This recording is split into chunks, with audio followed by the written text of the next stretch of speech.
नमस्कार दोस्तों, आज हम लोग बात करेंगे कैल्शियम मेटाबॉलिज्म के बारे में। एक बहुत ही इम्पोर्टेंट एलिमेंट जो बॉडी के लिए ज़रूरी रहता है और ये कई फिजियोलॉजिकल जो फंक्शंस होते हैं बॉडी में, उसमें कैल्शियम का रोल काफ़ी इम्पोर्टेंट है।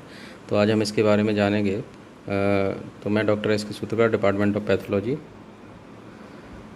तो जैसा कि मैंने बताया कि जो कैल्शियम ब्लड में जो कैल्शियम रहता है, इसका मल्टीपल कई फंक्शंस होते हैं फिजियोलॉजिकल। तो हार्मोन सिक्रीशन से लेके कोएगुलेशन की जो कैस्केड्स है, उसमें इसका काफ़ी यूज है। और इसके अलावा जो स्मूथ मसल्स का या स्ट्रेटेड जो मसल्स होती हैं, उनका कंट्रैक्शन और उसकी मसल टोन को मेंटेन करने के लिए भी कैल्शियम का उपयोग होता है।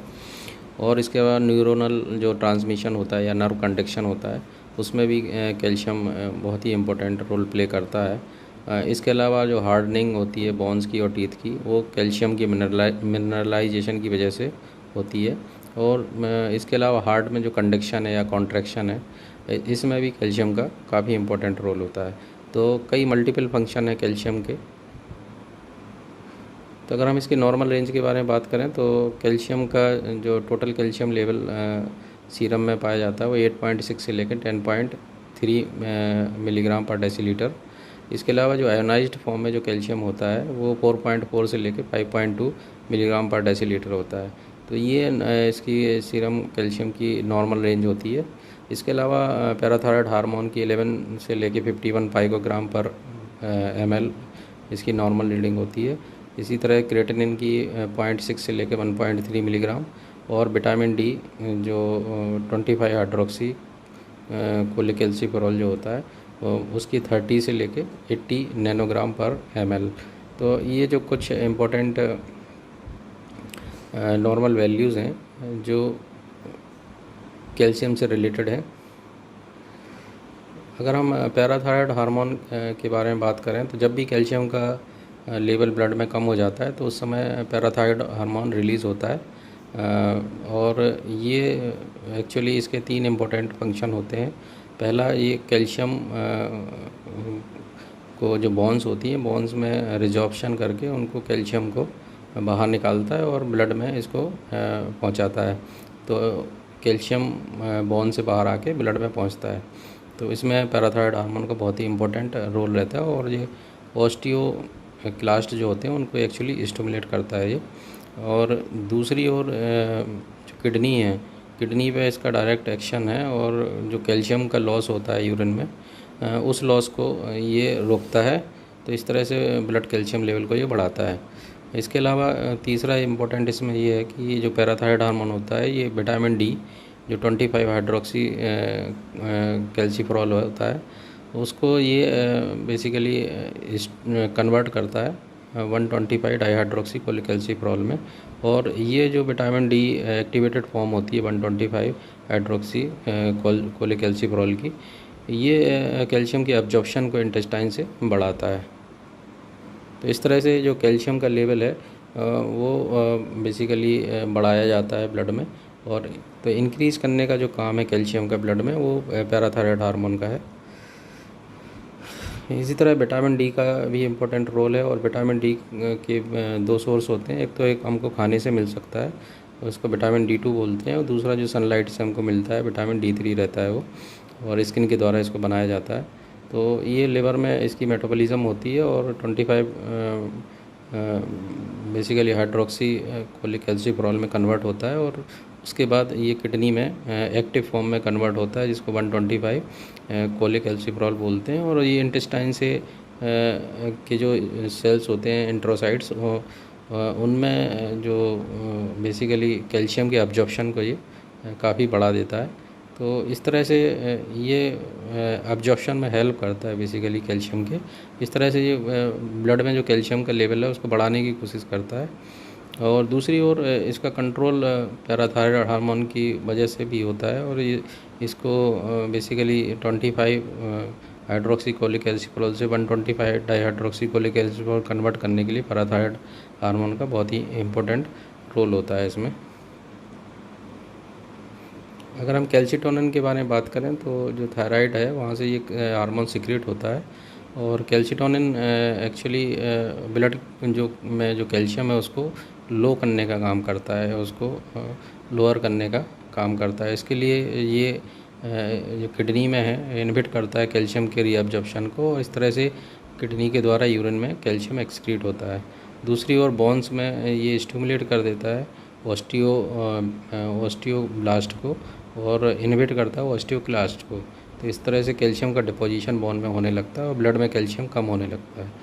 तीसरी ओर ये इंटेस्टाइन में जो एब्जॉर्प्शन है, इंटेस्टाइन के द्वारा जो एब्जॉर्प्शन होता है कैल्शियम का, उसको भी ये रोकता है। तो इस तरह से ब्लड में कैल्शियम का लेवल कम करने में ये मदद करता है। तो इस तरह से ये कुछ कैल्सिटोनिन के फंक्शन है। ये भी एक इम्पॉर्टेंट हार्मोन है जो थायराइड ग्लैंड से सिक्रीट होता है। अगर हम इनकी कुछ एबनॉर्मल कंडीशन के बारे में बात करें तो हाइपरकैल्शियम है। हाइपरकैल्सीमिया जो कंडीशन है, इसमें सीरम कैल्शियम लेवल 10.5 मिलीग्राम से ज़्यादा बढ़ जाता है, और ये डिपेंडिंग ऑन दी मतलब इनकी ये कितना बढ़ा हुआ है उसके हिसाब से इसको माइल्ड, मॉडरेट और सीवियर ग्रेड में डिवाइड कर सकते हैं। तो जो माइल्ड हाइपरकैल्सीमिया होता है वो 10.5 से लेकर 11.9 मिलीग्राम पर डेसीलीटर जब कैल्शियम लेवल इस बीच में रहता है तो उसको माइल्ड टाइप का हाइपरकैल्सीमिया बोलते हैं। दूसरी ओर जो मॉडरेट टाइप का होता है उसमें 12 टू लेके 13.9 मिलीग्राम पर डेसीलीटर अगर कैल्शियम इस बीच में आता है तो वो एक्चुअली मॉडरेट हाइपरकैल्सीमिया होगा। और तीसरा सीवियर जो कैल्सीमिया होता है, हाइपरकैल्सीमिया होगा, उसमें मोर देन 14 मिलीग्राम से ज़्यादा अगर कैल्शियम लेवल रहता है ब्लड में तो उस कंडीशन में उसको सीवियर हाइपरकैल्सीमिया बोलते हैं।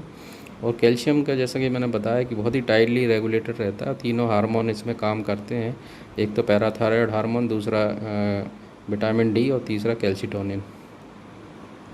अगर हम इसके कॉजेज़ के बारे में बात करें हाइपरकैल्सीमिया की, तो वो बहुत सारी कॉजेज़ हैं जो पैराथायरॉयड ग्लैंड से रिलेटेड हैं, और इसमें प्राइमरी हाइपर पैराथायरॉयडिज्म में जो एडेनोमा की वजह से हो सकता है, या हाइपरप्लेजिया की वजह से, या कार्सिनोमा की वजह से, या मैन 1 और मैन 2 जो सिंड्रोम्स होते हैं उसमें भी प्राइमरी हाइपरथायरॉयडिज्म मिलती है।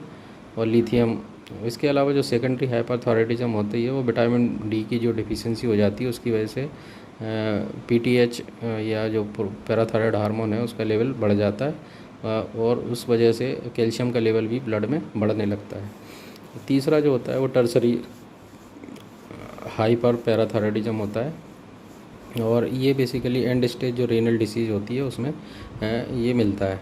इसके अलावा भी कई कंडीशन है, मैलिग्नेंसी में ऑस्टियोलाइटिक कंडीशंस हैं, या कुछ malignancy squamous cell carcinoma of lung है, या रीनल सेल कार्सिनोमा है किडनी का, और भी जो मैलिग्नेंट कंडीशंस हैं उनमें सब में लिम्फोमास हैं, उनमें भी कैल्शियम का लेवल काफ़ी बढ़ सकता है। इसके अलावा कई कंडीशन में एलिवेटेड लेवल रहता है विटामिन डी का, और कई कंडीशन में नॉर्मल विटामिन डी का लेवल रहता है लेकिन कैल्शियम का लेवल हाई रहता है। तो यहाँ पे मल्टीपल कंडीशंस हैं जिनमें हाइपरकैल्सीमिया हमको मिल सकता है।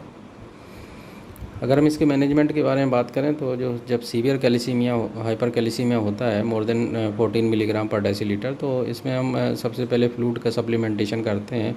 आइसोटोनिक फ्लूइड या सलाइन दिया जाता है इसमें 200 से 300 ml पर आवर, और इसको एडजस्ट किया जाता है यूरिन आउटपुट के हिसाब से। 100 to 150 ml per hour urine output अगर रहती है तो उसको इतना मेंटेन किया जाता है। उसके अलावा कैल्सिटोनिन दे सकते हैं जो सीरम में कैल्शियम के लेवल को कम करता है, और इसकी जो रीडिंग है वो हर 6 से 8 घंटे के बीच में इसका मेजरमेंट कैल्शियम का हमको करते जाना चाहिए, नहीं तो पेशेंट कई बार हाइपोकैल्सीमिया में चला जाता है। इसके अलावा बिसफॉस्फोनेट्स जो होते हैं इनका भी यूज़ किया जाता है। तो एक तरह के साल्ट्स हैं जो कैल्शियम को चिलेट करते हैं, तो इस तरह से कैल्शियम को ब्लड में कम करने में ये हेल्पफुल होते हैं। दूसरी जो कंडीशन है वो कैल्शियम लेवल जिसमें कंडीशन में कम हो जाता है उसको हाइपोकैल्सीमिया कहते हैं, और इसमें सब क्लिनिकल जो हाइपोकैल्सीमिया होता है वो 7.6 से लेकर 8 मिलीग्राम डेसीलीटर के बीच में अगर कैल्शियम आता है तो उसको सब क्लिनिकल हाइपोकैल्सीमिया कहा जाता है, और अगर 7.6 मिलीग्राम से नीचे अगर आता है तो इसको क्लिनिकल हाइपोकैल्सीमिया कहते हैं। तो अगर हम इसके फ्लो चार्ट को देखें तो यहाँ पे आप देख सकते हैं हाइपोकैल्सीमिया में लो कैल्शियम, लो आयोनाइज्ड कैल्शियम रहता है। और इसके अलावा अगर लो फॉस्फेट है और हाई पैराथायराइड हार्मोन है तो ये जो कंडीशन है इस टाइप की, इसमें विटामिन डी डिफिशियंसी की वजह से हो सकता है, पैंक्रेटाइटिस की वजह से हो सकता है, या एंटी एपिलेप्टिक जो ड्रग्स होती हैं उसकी वजह से हो सकता है, या ट्रांसफ्यूजन्स की वजह से हो सकता है, साइट्रेट टॉक्सिसिटी की वजह से। दूसरा ये है कि अगर पैराथायरॉयड हार्मोन भी कम है और कैल्शियम लेवल भी कम है तो ये इसको बोलते हैं हाइपोपैराथायराइडिज्म और हाइपोमैग्नीसीमिया, ये दो कंडीशन होती हैं।